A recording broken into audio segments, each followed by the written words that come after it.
রাব্বুল আলামিন তিনটা মহাসম্মেলন করলেন। একটা সম্মেলন ফেরেশতাদের, আর একটা সম্মেলন রূহের, আর একটা সম্মেলন আল্লাহ করলেন আমার নবী নিয়া।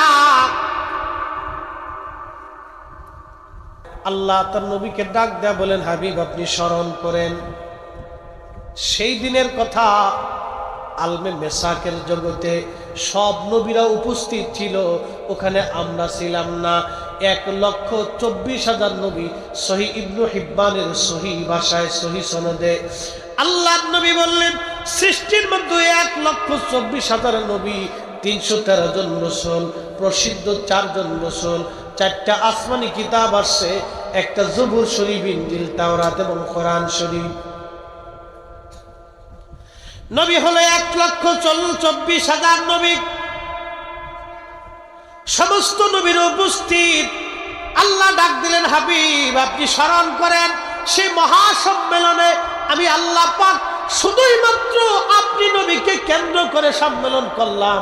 3টা সম্মেলন আল্লাহ সৃষ্টির জগতে 3টা সম্মেলন আল্লাহ করলেন। প্রথম সম্মেলন ফেরেশতাদেরকে নিয়ে করলেন মানব জাতি তৈরি করার জন্যে। 2 নম্বর সম্মেলন আল্লাহ তৌহিদের স্বীকারোক্তি নেওয়ার জন্য। 3 নম্বর সম্মেলন আমার নবী, আখির নবী, সর্বশ্রেষ্ঠ নবী, এই রাসূলের উপরে ঈমান আনার জন্য।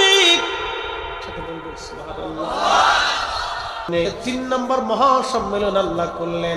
হুজুর আপনি স্মরণ করেন এই সম্মেলনে কোনো ফেরেশতা ছিল না, এই সম্মেলনে কোনো মানব জাতি ছিল না, সাধারণ মানুষ ছিল না, এই সম্মেলনের মধ্যে কোনো জিন জাতি ছিল না, এই সম্মেলনের মধ্যে শুধু নবীরা ছিল। 1,24,000 নবী রাসূল এই সম্মেলন ছিল। আল্লাহ পাক নবীদেরকে ওয়াদা করালেন, হে নবীরা তোমরা বলো তোমাদেরকে আমি কিতাব দিব এবং হিকমত দিব, কিন্তু একটা শর্ত আছে, সুম্মা জাআকুম রাসূল, তোমাদের মাঝে আমার একজন রাসূল যাবে। একবার জোরে বলা যাবে কি মারহাবা।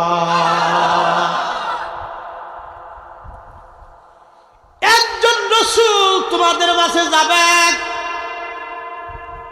সমস্ত নবীদের কালেমা আদম সফিউল্লাহ, লা ইলাহা ইল্লাল্লাহ, আদম সফিউল্লাহ, লা ইলাহা ইল্লাল্লাহ, নূহ নবিউল্লাহ, লা ইলাহা ইল্লাল্লাহ, ঈসা রূহুল্লাহ, লা ইলাহা ইল্লাল্লাহ, মূসা কালিমুল্লাহ, লা ইলাহা ইল্লাল্লাহ, ইব্রাহিম খলিলুল্লাহ, লা ইলাহা ইল্লাল্লাহ, ইসমাঈল যাবিহুল্লাহ, লা ইলাহা ইল্লাল্লাহ, সুলাইমান নবিউল্লাহ,